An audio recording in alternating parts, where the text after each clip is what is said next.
हाँ, सभी शुरू। को सादर प्रणाम। जो मेरा टॉपिक है उपासना। बस। गुरुजी जो बता रहे हैं कि उपासना जीवन की अनिवार्य आवश्यकता है। जिंदगी को ठीक तरह से जीने के लिए एक ऐसे साथी की आवश्यकता रहती है जो पूरे रास्ते हमारे साथ रहे, प्यार करे, सलाह दे और सहायता की शक्ति तथा भावना दोनों से ही संपन्न हो। ऐसा साथी मिल जाने पर जिंदगी की लंबी मंजिल बड़ी हंसी खुशी और सुविधा के साथ पूरी हो जाती है।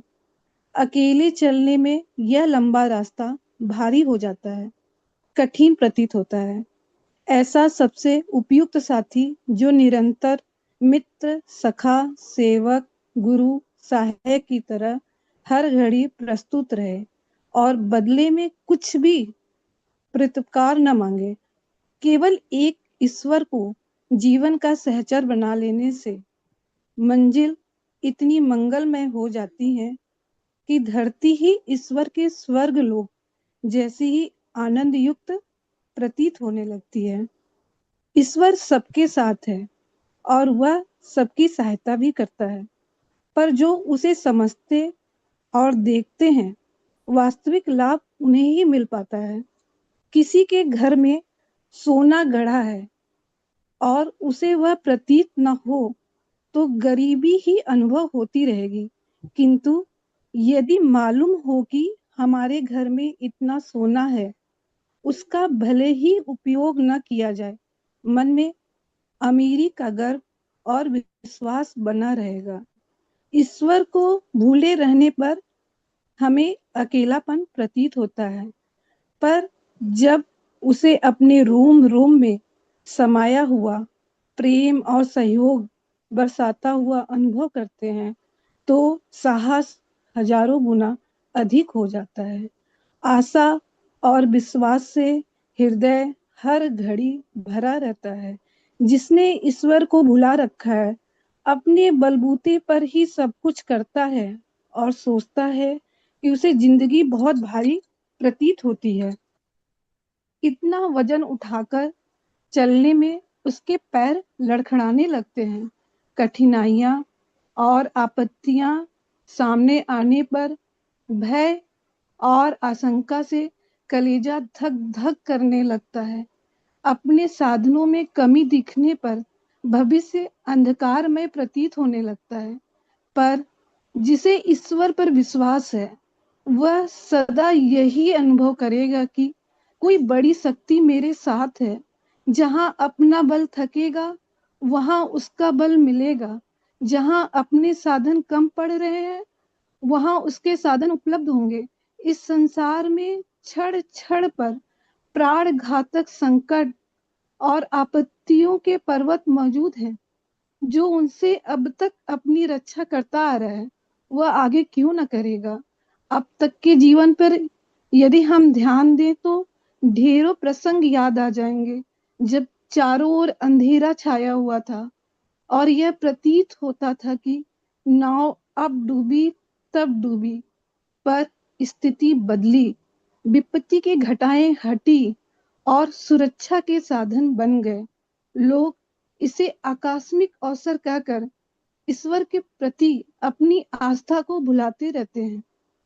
वास्तविकता यह है कि समय समय पर हमें देवी सहायता मिलती है और अपने सुलभ साधन रहते हुए भी कोई बड़ी शक्ति सहायता करने के लिए आ पहुंचती है। कृतज्ञता को हमने अपने स्वभाव में यदि सम्मिलित नहीं किया है तो अपने निज के जीवन में ही अगणित अवसर देवी सहायता के खोज सकते हैं और यह विश्वास कर सकते हैं कि उसकी कृपा निरंतर हमारे ऊपर बरसती रहे। अब तक जितने समय समय पर इतनी सहायता की है, जन्म लेने से पहले ही हर घड़ी गरम मीठे और ताजे दूध से निरंतर भरे रहने वाले 2 डिब्बे जिसने तैयार करके रख दिए, माता के रूप में धोबिन, डॉक्टर, नर्स, आया तथा मनमाना खर्च और दुलार करने वाली एक 24 घंटे की बिना वेतन की सेविका जिसने नियुक्त कर रखी है, प्रत्येक अवसर पर जिसकी सहायता मिलती रही है वह आगे भी मिलेगी और अपना भविष्य उज्जवल बनेगा। यह विश्वास करने वाला व्यक्ति कभी निराश नहीं हो सकता। उसकी हिम्मत कभी टूट नहीं सकती। जैसे पिता अपने बच्चे को तलवार घुमाकर डराना चाहे तो क्या बच्चा कभी डरता है?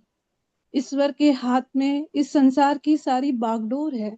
दिखने वाली कठिनाइयां भले ही तलवार जैसी चमके, उनके मुठ तो अपने स्नेही के हाथ में है।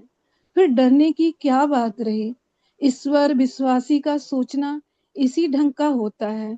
हर डराने वाली घटना उसे खिलवाड़ जैसी लगती है और विषम घड़ियों में भी न तो उसे घबराहट होती है और न परेशानी।